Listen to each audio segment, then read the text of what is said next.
Good afternoon.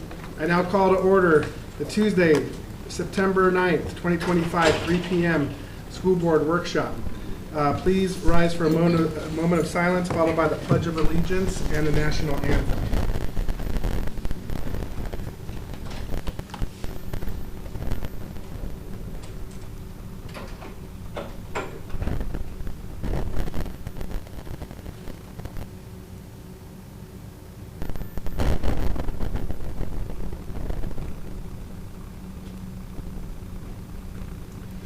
Please join me in the Pledge of Allegiance. I pledge allegiance to the flag of the United States of America and to the republic for which it stands, one nation, under God, indivisible, with liberty and justice for all. Oh, say that you see by the dawn's early light what so proudly we hailed at the twilight's last gleaming, whose bright stripes and bright stars through the perilous skies o'er the ramparts we watched were so gallantly streaming, and the rockets' red blaze through the night,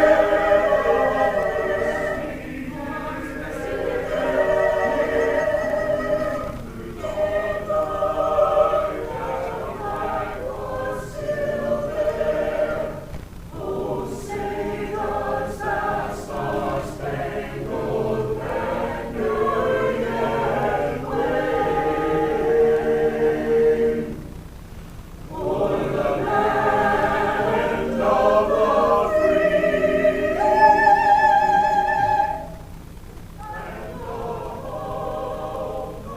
the brave. Thank you. Please be seated. Okay, so we'll now move on to roll call, starting down at the end. Lauren Ramirez, present. Janie, Ruddy, present. Derek Barr, present. Christy, Chong. Will Furry present? LaShakia Moore. Okay. So first off, do we have any additions or changes to the agenda for today?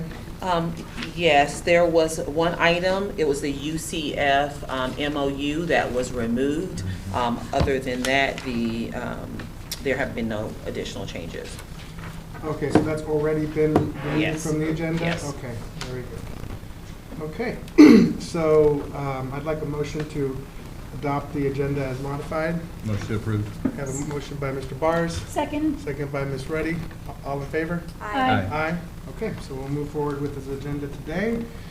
And that leads us now to public comment. Do we have anybody signed up for public comment today? No, we have no public comment. Okay.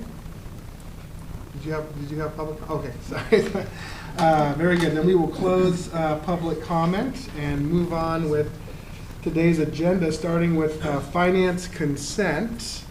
Welcome, Ms. Wormack. Good afternoon, Chairman Furry, board members, and Superintendent Moore. I'm here to answer any questions you have on finance consent items 7.01 through 7.05. Okay, so we'll start with 7.01. This is Imagine Financials. Board approval, Imagine Financials. I have a question. I don't know if you're able to answer. For Imagine, with the facilities and their summer program, it looks like their budget, it's already at, like, for facilities 24% and summer programs 48%. Is this something that is normal to happen at this time with their, I was just looking. That is most likely the lease on their building. That is their biggest cost, is their lease. Let me back up. Can you tell me what page you're on to? I'm just looking at my notes from.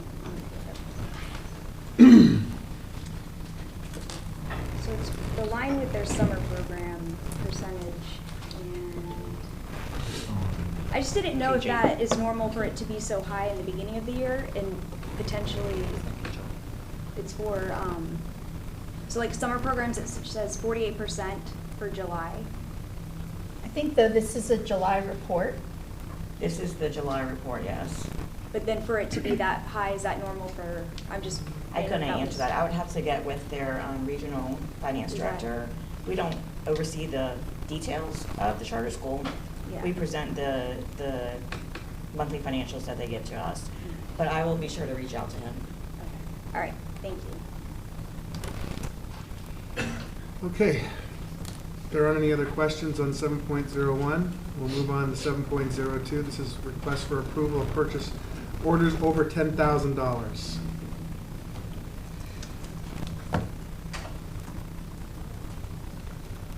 Just for clarification, so it's a larger dollar amount on the piece with the 344 for Flagler Board of County Commission. Can we just get a quick rundown of those, please?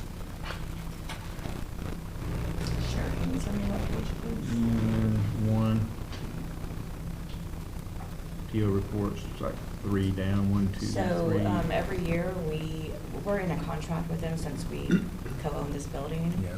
And so every year we pay 50% of the utilities and maintenance and insurance cost.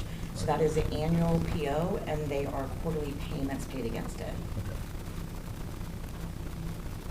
Thank you for that. You're welcome. All right.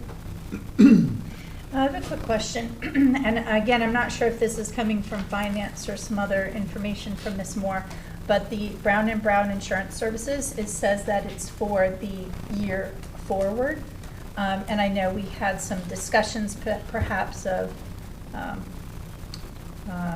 analyzing the direction that we may want to take. So would this lock us into an agreement? Is there a way to create a shorter agreement? Because otherwise we'd have to wait a whole year. As this contract with them ends, I believe in January, this PO represents only 6 months of the year.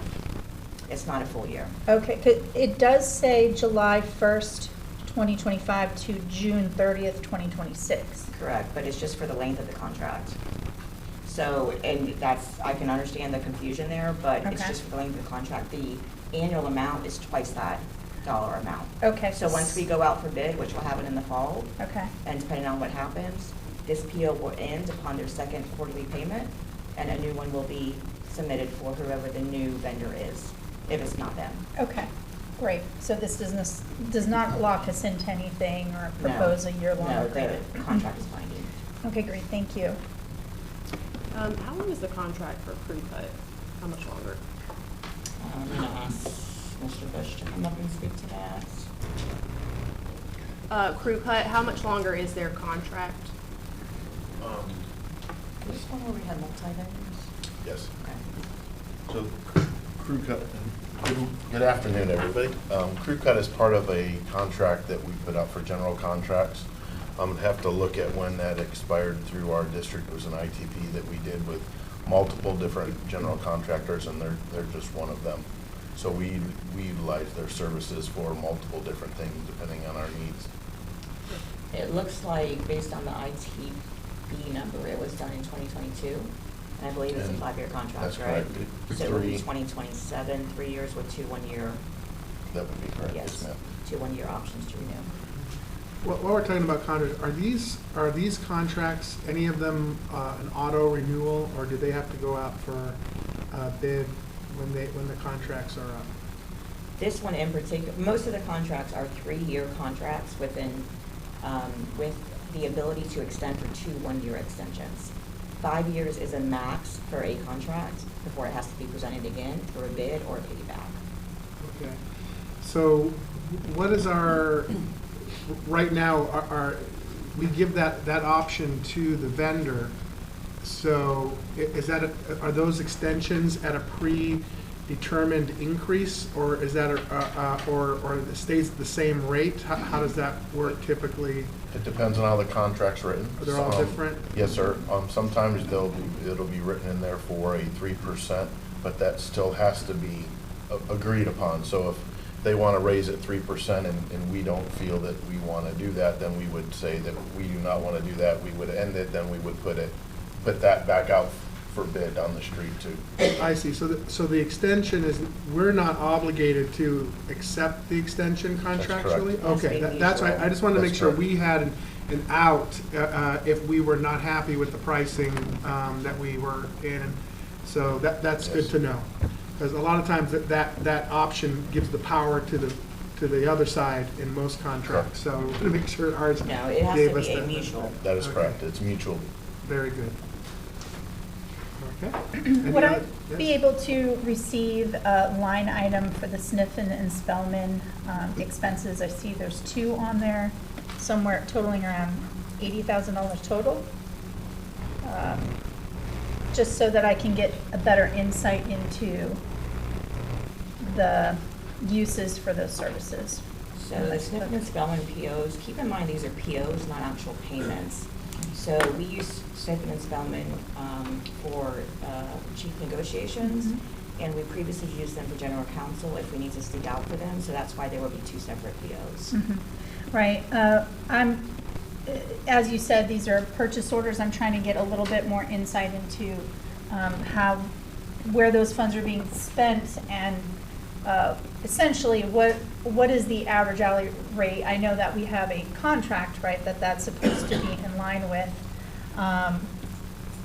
just out of curiosity so that I can be more comfortable. Are you asking for what was done are you asking for the contract for Sniffen, for the hourly rate? Well, if these are purchase orders, right, that means that there is a request, right, There's a to utilize contract. those services. So these are payments that we expect It's to not- make, Yes.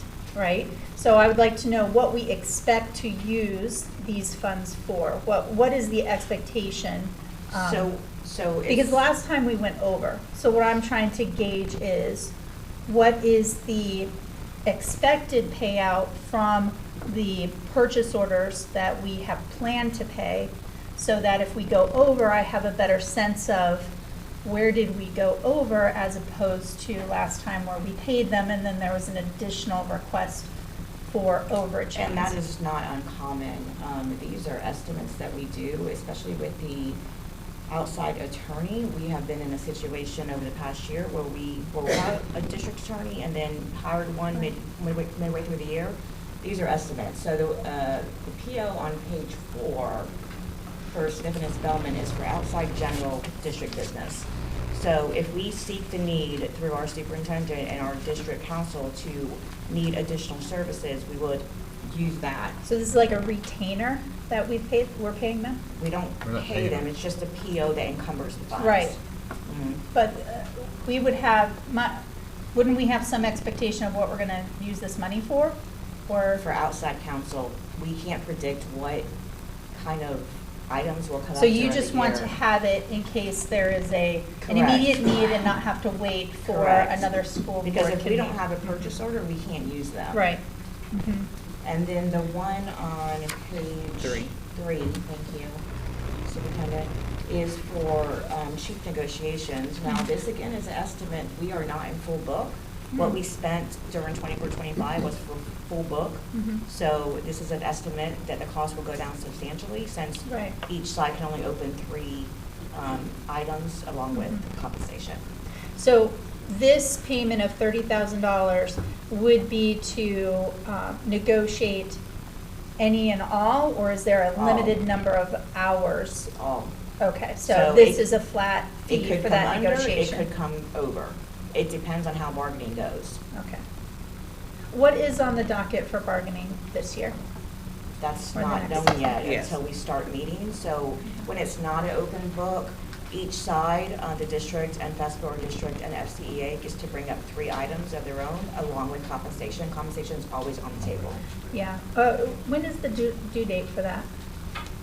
Or- We've already finished for this year, and so we will begin to bargain. Either side can initiate the start for next year, but before we go in, we will get with the board on what your priorities are related to bargaining. Right, I guess I was just trying to understand, I understand we went through the full book last year. I was just wondering, is there something we're anticipating coming up that we're securing these funds for that? We're anticipating the normal annual negotiations. Okay, and when is what's the time It's frame? typically the fall. Yeah. Okay. We So typically it's run late it during the fall, because we try to finish before the end of the school year for the upcoming school year. Right, so when I had asked, well, what specifically, what group, is there a group that, a timeline? I know we had already done the full book in the past, but now we're alluding that there may be requests coming up. Let me There will phrase be my It's not question. alluding, It yeah, will come up, it right? will happen. It What, happens maybe every year. rephrase my question.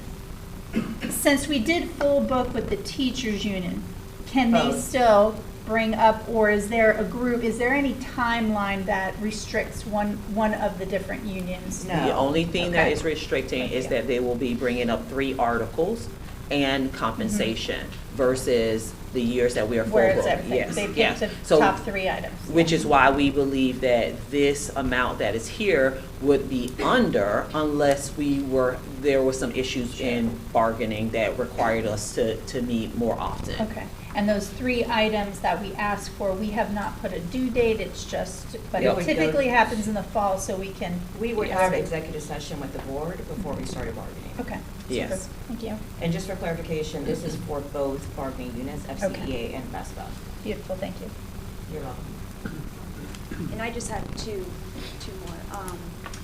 So, and I don't think, Mr. Bush, not for you, I don't think. So the dual enrollment tuition, I didn't want you to feel I'm like here. waiting. Just hang out. Just I'm gonna stay here. For Daytona State College, so for the dual enrollment tuition, is this, compared to the past, are we seeing it increasing or decreasing? So, because I know we pay that with our funds, and I know a lot of parents don't know that, it actually comes from us. That, Right. you know, it's free, but not free, but which, are we seeing it increasing? I would say it Are has we at- slightly decreased over the past couple of years, but I Okay. do believe that is a direct correlation with, in our high schools, in the past few years, the outgoing senior class is a lot larger than the incoming freshman class. Okay, So the enrollment for the high schools in general are continuing to go down. I think probably this is the year it's gonna level off. okay. So there's a couple hundred kids difference for each school.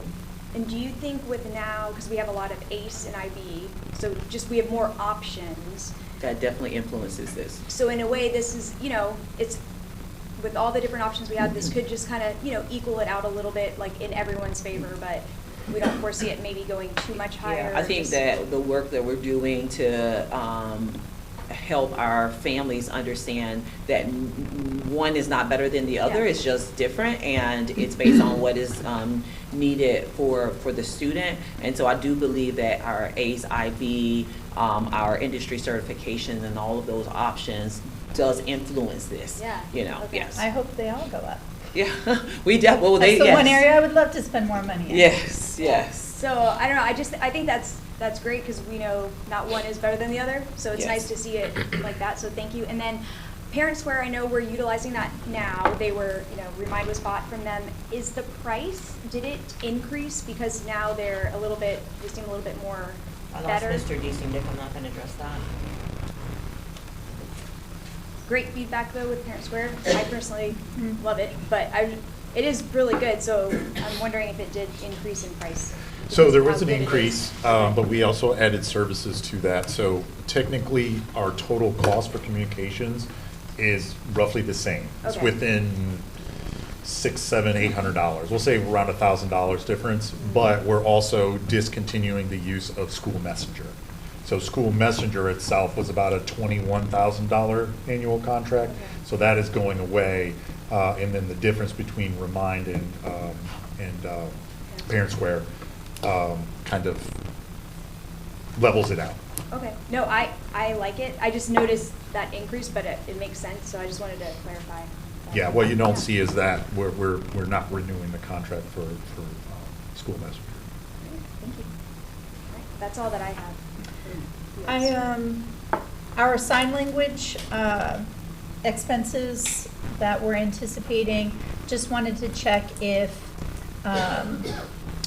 you know, if we're still determining that it's competitive for us to outsource that as opposed to having somebody in-house to do that service, or is it, you know, you have too many students to service simultaneously, and so, you I'll know, ask just Dr. kind Holliday to of. come up and just making sure that we're taking a look at the market there. Good afternoon. Good afternoon. Thank you How's so much. everybody? Thank you very much. So the question is around whether or not we should be looking at providing Flagler County Schools interpreters versus going through contracted companies. Right. So what we have learned over the years with our sign language interpreting is they bill us per hour. And within the bill per hour, we are not picking up benefits. So even though right now we have three full-time, and we have another one that we're going to need to onboard, in the long run, if you look at what it would cost us to fully bring someone on at those expenses plus their benefits, it still would outweigh the cost, far outweigh the cost of doing the contracting. Okay. And how many students are they servicing? At what point do you see that there is a break even where maybe we should look to pull somebody internally? Or, and are we doing bids every year to ensure that this is competitive? We do have bids that we do, yes ma'am. We never really know how many students with disabilities that require direct interpreting services we're going to have.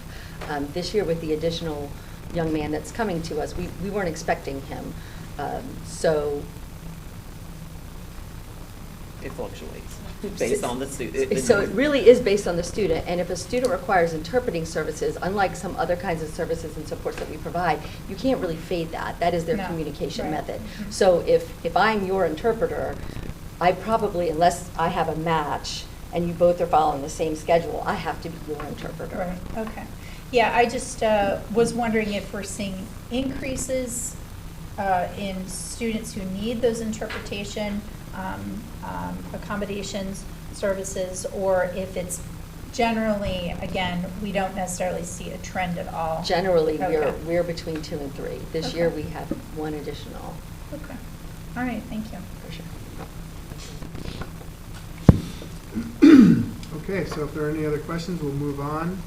7.03. Thank you, Mr. Bush. Board approval of vendor payments.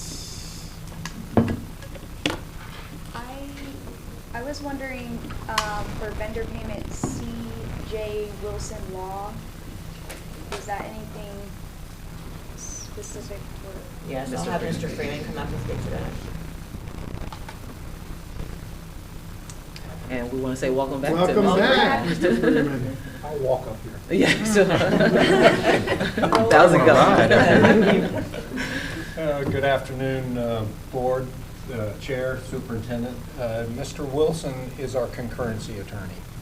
And so those are payments that we have for him. And those are actual payments. We do a PO at the beginning of the year, and then he invoices us line by line on what his services that he does for us. So he reviews all our proportionate share mitigation agreements and any questions that we have along those lines. We are slowly, I believe, moving and having our in-house attorney being able to review some of those, but until, Mr. Wilson, that's all he does, is concurrence. C.J., that's Christopher? Okay, that's, okay. Chris Wilson. Okay. Thank you. Yeah, he attends our oversight committee meeting and the working group meetings when we have it with all the municipalities as well. Make sure that we are doing what we're supposed to be doing. Okay. Thank you. Are there any other comments or questions on vendor payments? Okay, hearing none, we'll move on to 7.04. And this is approval of finance budget amendments.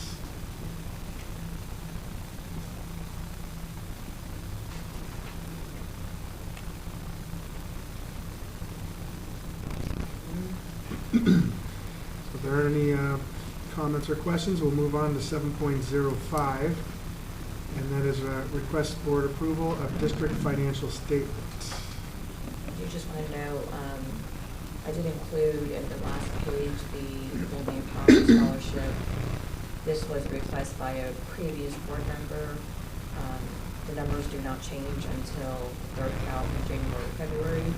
I just wanted to ask if this is something that the board still wants included every month, And the second thing is a previous board member, due to the transition in our district attorney, who we previously had, Ms. Gavin, they wanted to track the cost of the legal services. So my question is that still the purview of the board to put legal costs on here now that we've settled into with our own district council?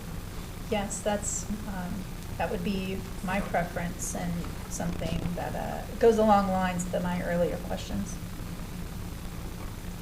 So, right now, that, just to understand why that, we had that extra addition there was when we were in the evaluation stage of choosing a model of whether we were gonna have an in-house and a separate or all in one. But we have now, moved in, we have chosen one and we have that in place now. So we're gonna ask staff to continue to break that out. What are we trying to understand further? Sure. So last month, we paid overages for the council, and also for us to keep an eye on, is that still the economic and choice as opposed to the previous models. So it will also help us, to me, have visibility for long-range planning, as Ms. Wormack has said, that this model is relatively new, and so for us to project and be able to determine how much we're using could help us negotiate our services each year. Yeah, I understand that. What my point is, well, first off, this is not a new format. It's adopted by many school districts across the state. It may be new for us, but this is not some new formula that we just kind of came up with here. But the question is, the data is still available, but are we going to have staff on every meeting break out these individually when the data is readily available to any board member at any given time, rather than the overview of the financials? I would always veer towards the side of transparency. This was a hotly contested issue in our district. Additionally, while the data may be there, you'd have to go back through all of the financial reports and or ask Ms. Wormack to pull that data. So we're not asking for it at every meeting, just at the monthly meeting where the finances are covered. Well, I'd argue that it wasn't hotly contested. The majority of the board led us to this decision, and so therefore it was the will of the board to go this direction. Are you implying that you'd like to to consider alternatives to the system that we already have, to why we want to continue to break out this data? So at that time, when the board made this choice, I was not part of the board. And from that perspective, it was contested. It was something that was covered in the media, something that was talked about extensively in the public. So, and when I first came on the board, it was one of my first questions. I would like to maintain some additional oversight in that to determine if that's the model that I am comfortable with, and that way would allow me to, if I so chose, to make a motion to the board for other alternatives. Okay. I'm just saying we are using staff resources to continue to break out this data. You are entitled to that. How much longer, there should be a beginning and an end to every evaluation. When we started this, there was a beginning and a purpose for it, and we reached that area. How many more months of data do you need to determine that the model we have is the right one? We shouldn't just have this go on indefinitely. Well, your platform is obviously being conservative with funds, right? There's been plenty of expenses for regular operation and student tools that have been investigated and or detailed based upon your request. And so I don't see why this would be anything extra, I would be interested from Ms. Warmack to be able to pull a report of, essentially filter out the legal expenses and be able to say, okay, we're here this month and this is where our expenditure is as a whole. Is that over and above or extensive type of reporting to be able to pull that? Well, I mean, the budget, we have a big I'd budget. like to hear from Ms. And we Warmack. could break out everything, we could blow out every line. I did ask that question to Ms. Warmack, Chair. From a CFO perspective, time is money. So my question to the board is, and it doesn't matter either way, finance will do what we need to do. My question to the board is this something that we need to continue now that we have brought in our own district counsel? The purpose for it back then was to monitor the cost because we were using outside counsel for both purposes, for the internal district and for the board. So now that we have our own internal counsel, is this an additional report that is required by the board? So, yeah, to me, for 1 year where we see what this sits, and for us to be able to get an idea of what we're spending here and comparatively what we've spent in the past, I think it would be wise. What I'm asking is, Mr. Furry has said that this would seem to be an extensive effort. If this is not a typical report that can be pulled based upon an expense code or something of that nature. I'm just trying to get an idea. I know every moment is money and could be spent in various ways. So just kind of getting an idea of the lift that would be required. It's not extensive. Again, this is a decision of the board. If the board wants it, we will make it work. I think, I mean, it's just if you're fine with just clicking and having it ready, you know, any type of spreadsheet, I think it's good for me, you know, not in almost 1 year in, but I think also seeing it there and transparency of individuals that can pull it up and just read it and see it more clear, you know? Yeah, my point is, I have no problem with, I mean, everything is transparent. Everything is public. For oversight and accountability of the board, we can, I've asked Patty for detailed expenses on things when I'm doing individual oversight and accountability. The only reason why this was here is it was for a specific purpose when we were making an evaluation of a direction, right? We've already chosen that direction. Legal services are not one of those things that we sometimes use or we don't use. We always have it, right? So I just don't see the purpose of having the effort of every single board meeting having these things out when we're no longer evaluating another outcome, right? I think it's just easy to look at when we're pulling reports. It's just right there, Right. almost like when you have things highlighted on it. But what's next? Are we going to have all the lunch No. expenses broken? No, but I This think- is my point: is that I know, but I we think move an on attorney- from something. I think you're and- minimizing it. What we're asking for is, now that we've employed this model, we can do a retrospective to determine if this is the expected outcome financially, and if we're seeing anything exorbitant compared to what we've paid previously. I don't think it would hurt to do that for a continued school year, and then even if we did it quarterly, I would be happy with that. Okay, I think that, okay, personally, I think that's a fair compromise in utilizing the resources of the district, to have a quarterly update on these funds when we have the review. I think that's good oversight and respects the time and efforts of our staff. So if the board is Are we talking about the Family Empowerment Scholarship as well, or just the attorney one? I think she asked for both. Well, okay, so What do you? the Family Empowerment Scholarship, I mean, personally, I'm okay with that staying there because we are in a constant evaluation stage of vouchers, and we have not come to any sort of cadence or thing that we can measure accurately I think in time, we will see an ebb and flow of vouchers, and we'll understand how our enrollment's affected, but I think that's something that we should continue to monitor. So I would say personally that I would like to see that stay on there. And just for clarification, this report does not change until the third calc.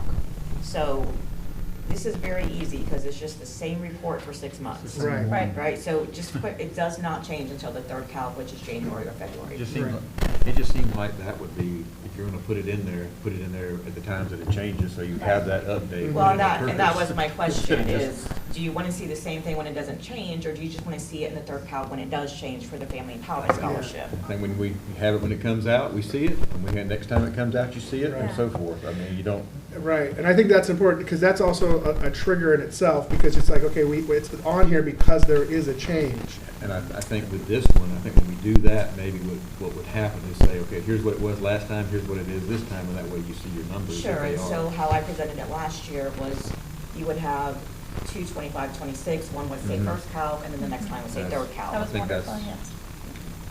That makes a lot of sense. Okay. We have direction for both. Okay, all right, great. So, let's see here. All right, so any other question on financial statements? Okay, great, thank you, Ms. Weinreich. Thank you. Appreciate it. So we'll move on to academic services, 9.01, MOUs for mental health providers, and we have Ms. Brandy Williams and Mr. John Finelli. Welcome. Good afternoon, Chairman Furry, School Board, Superintendent Moore. We come before you today with 5 additional MOU providers. These are providers that some have been with us, and we are just updating their MOU agreements. Can you tell me which ones, just refresh my memory on the new ones and the current ones, please? Easter Seals is new. And Renew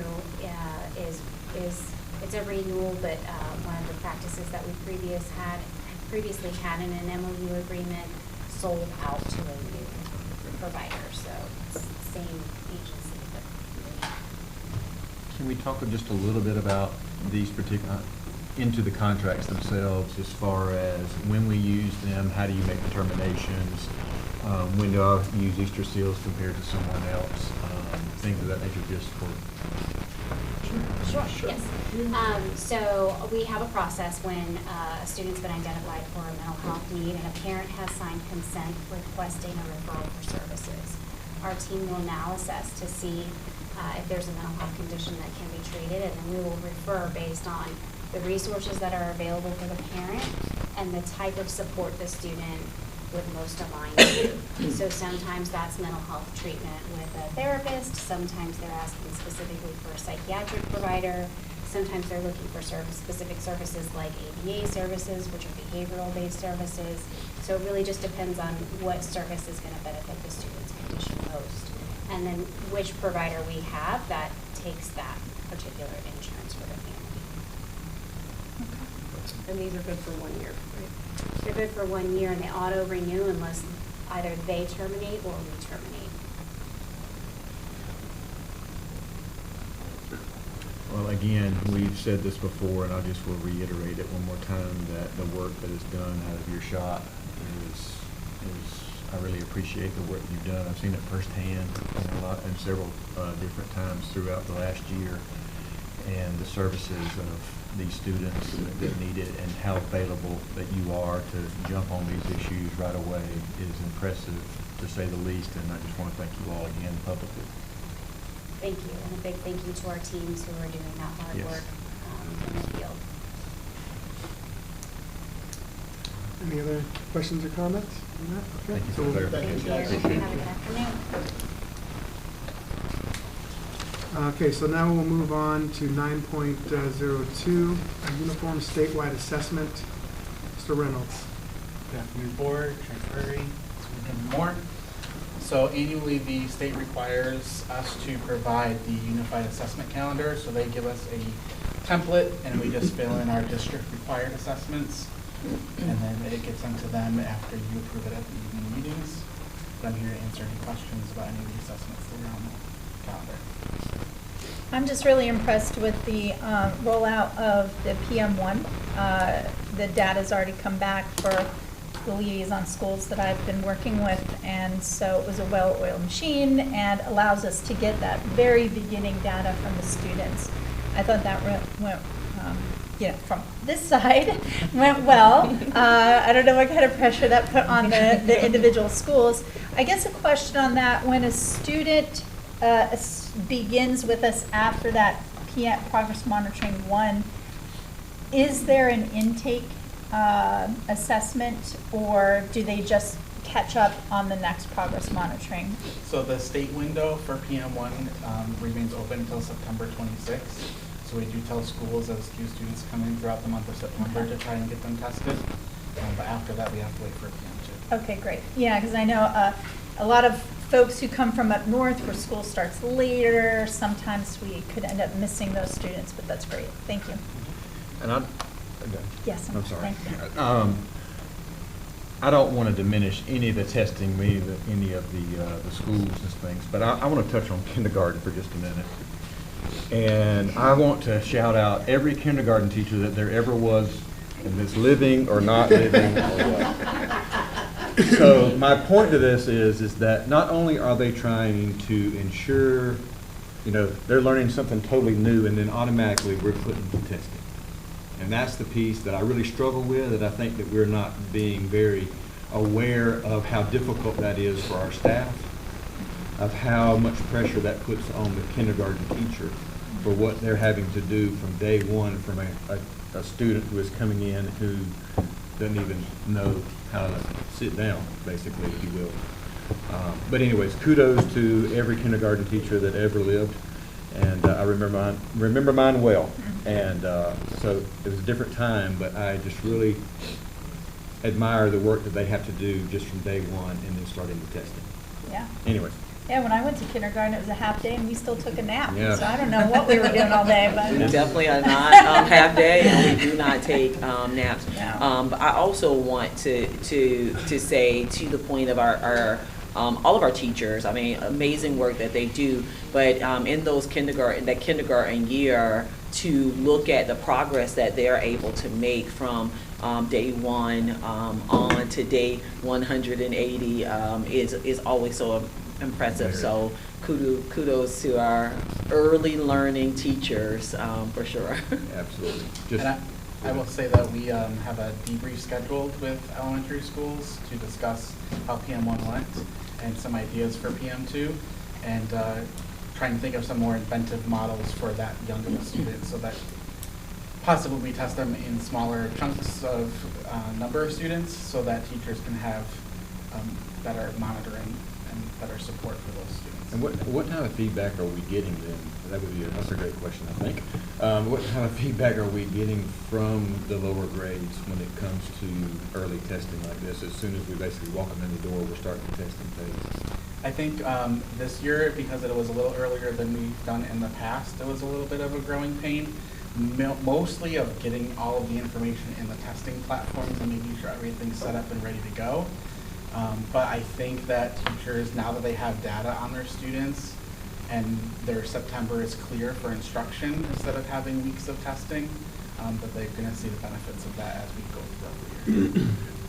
And I know it started week 3, so like week 3 was testing. Some students didn't even have headphones, but these teachers, they were from day 1 reminding, oh, get headphones if you don't have them. They have extras, to help out those students. So I appreciate that. And Skyward, we pay for that service, right, for that program. As a parent and, students, they appreciate that you can actually look at their scores immediately.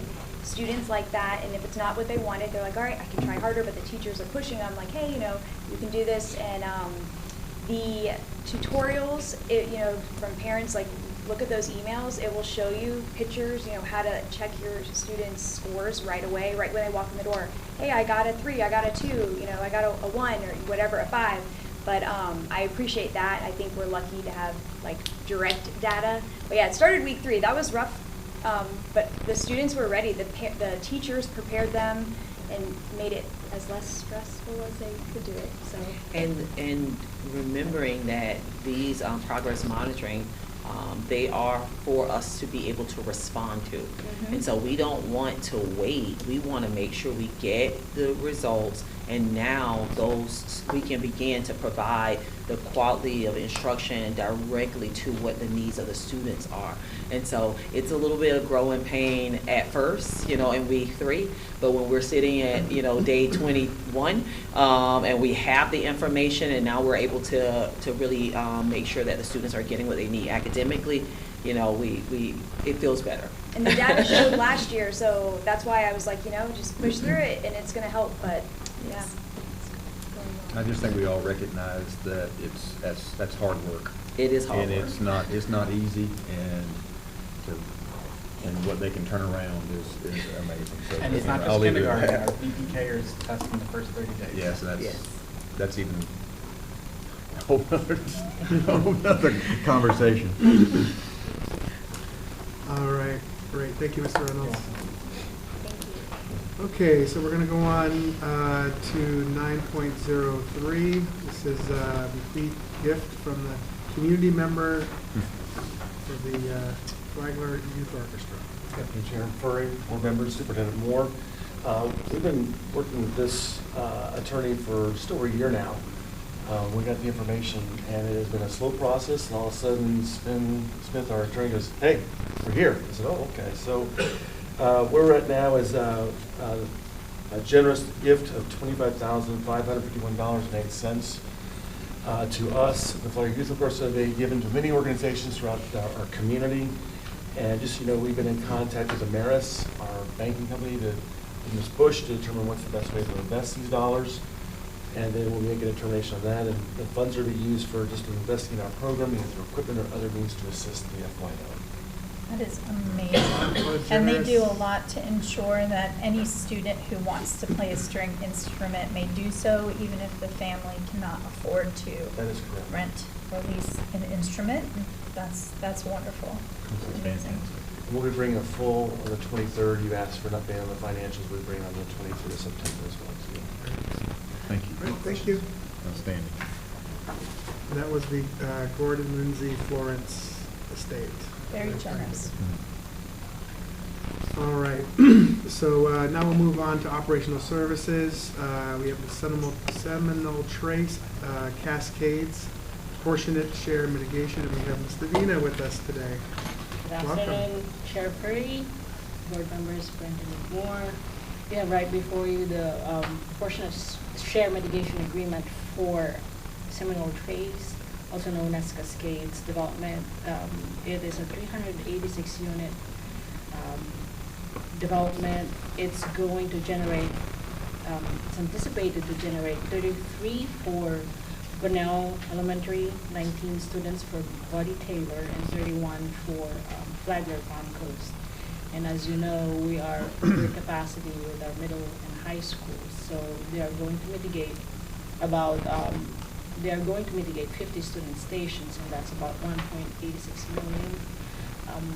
The mitigation payments are in 3 tranches of 555,900.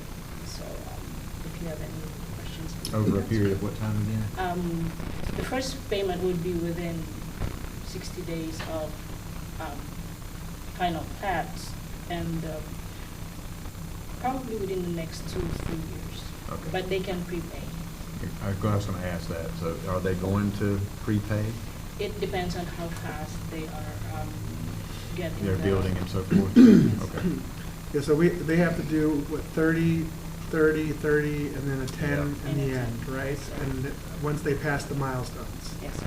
Yeah, and the trouble we had with Hunter Ridge, that won't happen here under these new agreements, because that was an old agreement. Yes, the agreement has protections built in, so that if they don't pay, then they don't get capacity, they don't get permits. Yeah. Stop them through the process of where it goes. They won't be able to take it to the next phase if they don't make the mitigation payments. Yes, sir. Much better. And so you were saying this is is this houses, patio homes, apartment complexes? Single family. Single family homes, okay. And so they're using the numbers of estimates of the number in order to determine the number of student stations that would be impacted? We use the student generation rates that was in 2022 and then we multiply them by the student cost factors, student station cost factors that is published by the DOE, and that changes month by month. How frequently do you update that estimate? You're saying you're pulling those reference numbers from 22. How frequently do those numbers? They haven't changed yet. The student generation rate has not changed until we get another study, and that is going to be next year. Oh, okay. As approved by the oversight committee. Okay, it's not, it doesn't align with the census every 10 years, it's separate, okay. What we do have is the best possible available data that we have right Sure. now. So Just curious how frequently we update that and how that gets done, so thank you. for the ILA, it was annually, but because it's been stable, the student generation rate, so we have asked the oversight committee to change it to biannual. Okay, That's good. thank you. Yeah, that we don't want to be in the same predicament that we were, as you mentioned, Chair Furry, with Hunter's Ridge. So this is I like how you move forward with this to make sure that we get what we're supposed to be getting. Your bigger projects come. Yeah. Yeah. Thank you so much. All right, thank you, Mr. Eder. Thank you. Okay, so that now moves us on to human resource consent and board approval of personnel items. And we have Mr. Walker. Yes, thank you. Good afternoon.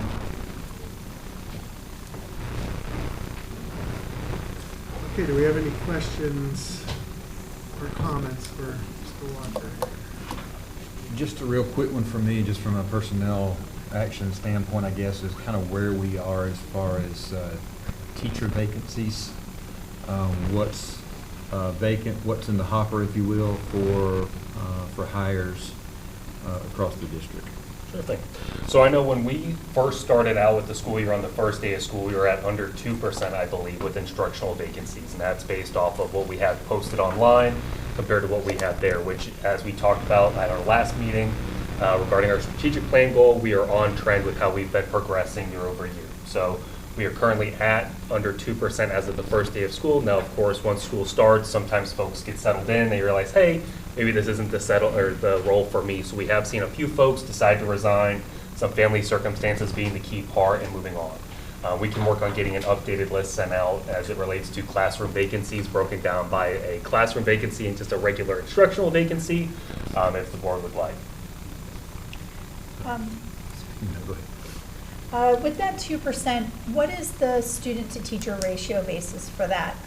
You know, the state has lifted the penalties for going over the student-teacher ratio, right? So I'm just wondering, what's our ideal that we try to reach?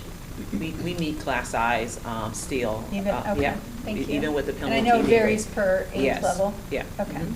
We do still meet class size.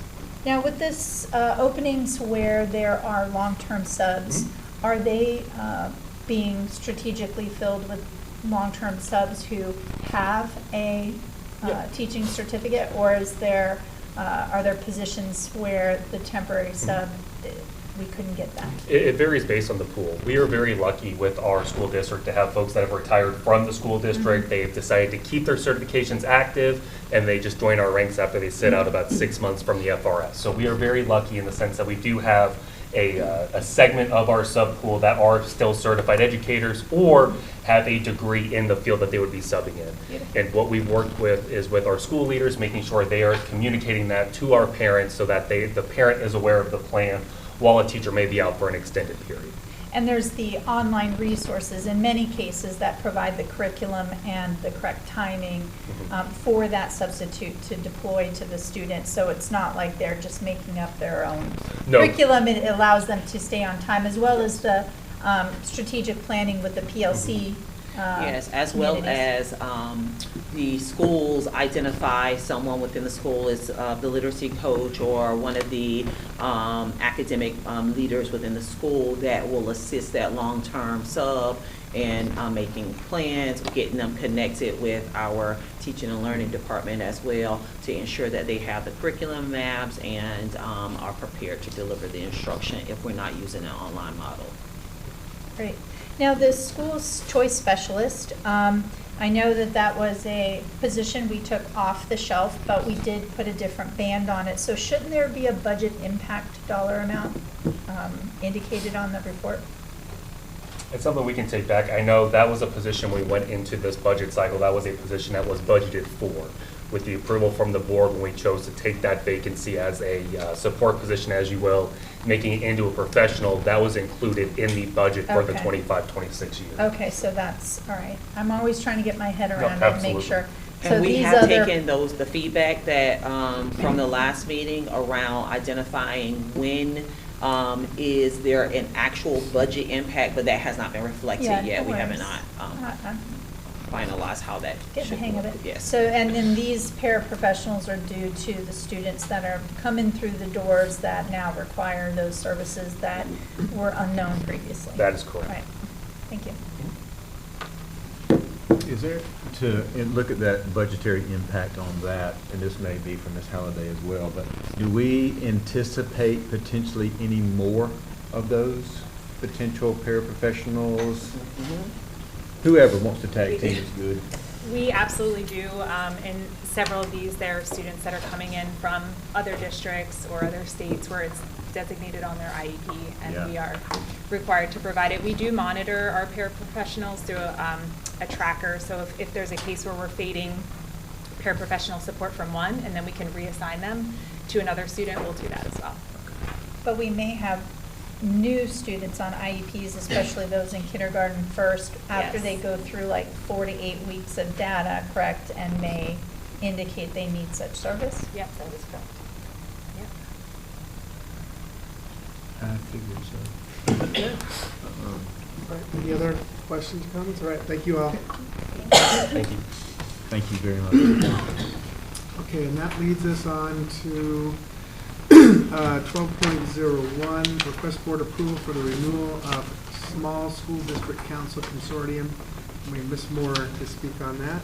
Yes, so before you is the resolution that is used as we engage with the small school district council consortium, and the cost for that participation, which is $32.50, and there's no change from last year. That cost did not increase. As you know, in November, you will identify a board member that will serve as the liaison for the small school district council, along with myself. But all board members are invited to participate in the meetings. Those meetings are typically held when we are at our annual superintendent and school board conferences, and or during the time that we're in Tallahassee for legislative days. And just on top of this is where this is going to come into play, especially when we get to legislative time, whoever's doing that, when we get to that with the rural renaissance piece, and making sure that we've got these advocates that are working hard on this, because I'm sure Senator Simon will most likely pick this back up, and so he's a part of the large group of small rural counties up there that we drive in that again. So it'd be extremely important for us to stay active with this. The payoff will be good for our district if we can get that passed. And this is Christopher Dooling, right? Yes. So, okay. Yes. And so he, and I'm sure you all are aware, so the public, we get emails, like I'm looking at it now, like with updates and just, things to be ready for and prepare. And Put so much in, it takes like a week. yeah, I Lot of filter. Before I even read the other one, I'm getting another one. I put them all in a More bucket information now. than him than the DOE. Yeah. Yeah. You definitely get a lot of information. Yeah. And he's also available if an individual board member has a question about information, interpretation, or need a thought partner related to an issue of that impacts a small or rural district. How long have we been a part of this small? I don't know a time that we have not been a part of the small school district. 2011 since I've been here. Yes. Yeah. And you feel, I mean. Absolutely. I mean, absolutely. I know going to those meetings, they're brief, but it's good information. So Yes. you feel it's a good. You better take advantage of it while you can. Mhm. Yes. Because we probably will not be in small that district. small rural district in the future. And another thing related to that too is they're also the small county coalition as well. So if you have issues that are related, that are kind of, you'll see the impacts between that affect something like county government, then they have those resources as well to be able to help us. Absolutely. And I know he sends a lot of emails, but if you filter certain things, like I can always find the topics that I need. So, I mean, I appreciate it. It's a good resource. Okay, so that was our last item for business today, and that's going to lead us to public comment. Do we have anybody for public comment? Okay, then we will close public comment. Are there any additional board member requests? Yeah, I have two. So one, I was wondering, and again, I don't know if this would be, it's not something we would vote on, I don't believe, but just like a cadence on posting the numbers. We talked about it in previous workshops with the campus numbers. Like if we were still working on that, if district staff was still trying to. We're talking about the, you're asking about the number of just campus students. So just this past for 2 days, I've capacity had that are 3 available? emails of just parents wanting to know. So I didn't know if we had any updates on. Mr. Finelli or Dr. O'Brien, do you want to talk about the process that we go through of updating our numbers of the student availability at each school based on grade level or choice? So it is updated every 12 weeks, but. So it is updated every 12 weeks, and it will be available on the school choice page of the district website. And it will show, based off of capacity and current student enrollment, how many seats are available. Okay, so every 12 weeks on our school choice page, parents can go to. Yes, and on the bottom of the page, it'll show each school, and then based off of current capacity and full capacity of the school, how many seats are available. Okay. And then otherwise, a public request email is what they would go for? I'm just trying to, because I know we talked about. And we are, we have received some records requests related to that information. We can bring that, if that is the will of the board, we can definitely bring it before you to let you know where we are, so that it is addressed for the good of the public. We can do that if that is what the board desires for that to happen in a public meeting. So that those numbers we are required to have them on our website and updated every 12 weeks. So I guess just knowing, like, to tell them where to go would be a lot easier, so then they know to go there, because I had 3 requests yesterday. So I just want to make sure they're able to know. Okay. Does the chat bot tell you? One day. I'm not sure. I'll have to ask it. That might be one, if it's a common question, it should be in there as an answer for sure. So they are currently posted, but they're from the beginning of the year, but within 12 weeks from then, we will update them with our new capacity numbers. Thank you. Thank you. Yes, no problem at all. And then the second one, I had a really good meeting with Mr. Bosser today, and wanted to see, he said he could look into it. So the Campus Guardian Angel drone project that has been initiated in Florida. So there's 3 pilots. So I wanted to just have that as a request potentially for us to look into. Are we a good match for that, and how are they checking and seeing? So, because there's 3 potential pilots available in the state of Florida. And that's all that I have. All right. Any other additional requests for future agenda items? I would love to, not necessarily to, basically a study on metal detectors for high school campuses, and potentially if, they could be used for certain after-school events, which would essentially help offset some of the overtime costs as well for the police force. But in light of some current events, right, that maybe it would be appropriate for us to evaluate that option. What technology has improved? How sensitive are they? Would it still allow an easy flow of students into the buildings? What is the cost analysis? Just some high-level study information to review. Can I add something to that? I know we have a bomb sniffing dog, but also maybe looking into a dog that can sniff out firearms. Something like that would look like cost.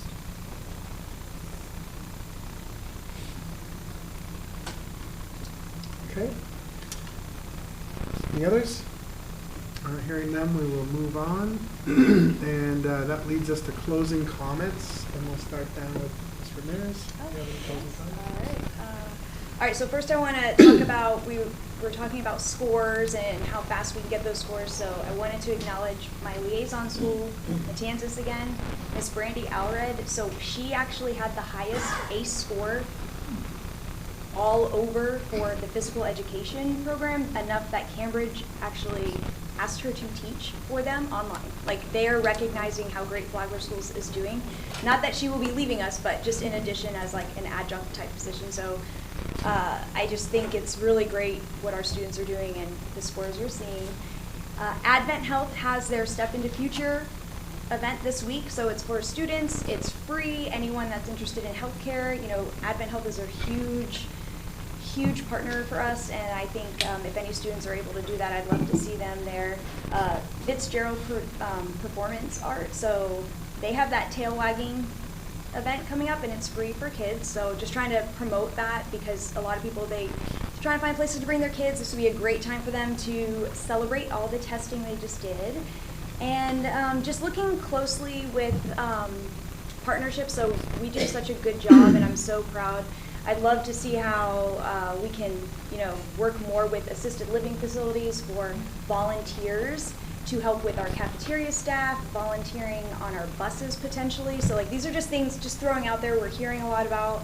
And car riders, so anyone looking to help volunteer more, we love it. And then funding for the volunteer badges. So something I've been looking into, a lot of people are asking about, but you know, it's been a really crazy 5 weeks in Flagler Schools, but I feel really confident with the team and the collaboration and the leadership. So, and again, parents, just continue reaching out to the district staff. Everyone's here to assist, and I hope everyone has a great week. So thank you. Wonderful. Yeah, so I was able to attend the Buddy Taylor SAC meeting as well as the Title I meeting. And I was very pleased to see that from the Progress Monitoring 1, actually our students in some areas for that school are a little bit ahead of where the groups had been in the previous 2 years. So some of the stuff, it sounds like when we provide instruction, maybe even pushing beyond that particular grade level, which I'm really happy to see because that seems to be counter to the trend that just came out from the nation's report card that most of the seniors in our country right now are still feeling those post-COVID effects where they were not in regular public school classrooms, being taught at home as best they could through online. And so I'm happy to see that many of the programs and the strategies we're using in Flagler County are actually bucking that trend. We've also have some high goals set for us this year. And it was good to see a lot of parents come out from Buddy Taylor. We had a good group. I would encourage more parents to attend such meetings. That is probably in the top 3 indicators on how well a student is going to achieve in school is how involved their parents are. So continue. It's sometimes difficult to eke out that time, but every little bit helps, and we certainly appreciate it. And we had a lot of people asking about how they could volunteer. And those middle grades ages are so important.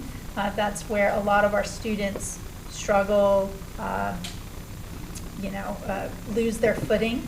And so it's more important than ever during those years to be a part of your child's life. Also, one of the organizations that I belong to, the St. Augustine Orchestra, they put on a competition every year where students can audition, and they provide a scholarship as well as the opportunity to play with the orchestra. That is currently underway and open to applicants, and you can check out their Facebook page, St. Augustine Orchestra. It's open to Flagler students as well. All right, good. Sure. Thank you very much. Just a couple of things. I want to thank Representative Draco again for coming to see Flagler Schools on August the 29th. We had a great visit with him at Flagler Palm Coast, Matanzas, and Old Kings Elementary School. And just making sure, I would just encourage that we continue those strong relationships with our state partners, our federal partners, and other elected officials, and that can make a difference in Flagler Schools in some way, shape, or form. And just having him to start that process, and I know that Senator Leak will have his turn at some point in the near future, but continuing that collaboration to showcase the work that the folks in this room are doing, our volunteers and the work that they do across Flagler Schools, and really highlighting that again. So they did a magnificent job of showcasing the great things that we're doing in our district. A couple of things I think we all know about that looking forward to in the next couple of days. September the 11th is the 9/11 Memorial Tribute Climate Hammock Beach. So just want to remind folks about that if you're able to attend. And then, of course, September the 19th, our legislative delegate meeting here in this building from 3 to 5, where we'll be able to put our priorities forward that we have moving forward. And as you all know, my last thing, I've rendered my resignation to this board effective the 30th of this month. And I won't go through all of that again. That I said what I had to say at our last open meeting, and I really appreciate the work that you all do, this collective body of trying to really do the best for our students. And I couldn't have been more proud of my time to sit on this board with this group as we accomplished a lot of things, a lot of policies, things that are in our lane that we're supposed to be doing. We've tackled a lot of things in the last year that I'm proud to be a part of. It's one of the highlights of my my public service career. And again, thank you all very much for the work that you do. Again, everyone around this room, and every classroom teacher, every staff member, every bus driver, everyone that makes this district the nice pie that it is that I use. So thank you all very much. I'll just say thank you to our Flagler sheriffs for everything that they always do to keep our kids safe, especially last week. Just really appreciative of them, and also to the students that are listening and see something, that they say something, keep it up. You know, it's a good, safe community. Keep it that way. We're going to keep working hard to make sure kids are safe. That's it. Everybody have a great week. Yes. Thank you for those comments. So in my closing statements here, I'd like to just take a moment to memorialize a long-term educator, Eddie Tutak, who had served in the district for over 30 years, and he had passed away this last weekend. And Eddie, I personally have gotten to know him over the last year. He retired, but even though he retired, he was looking for other ways to serve, and he was coming to me. He'd go, "Will, what can I do to help out?" And he'd call me. He'd say, "Uncle Will." I don't know why I call him Uncle Will, but he called me Uncle Will. Those that know him probably know why he would do that. But I did receive calls from other former teachers that spoke very highly of him.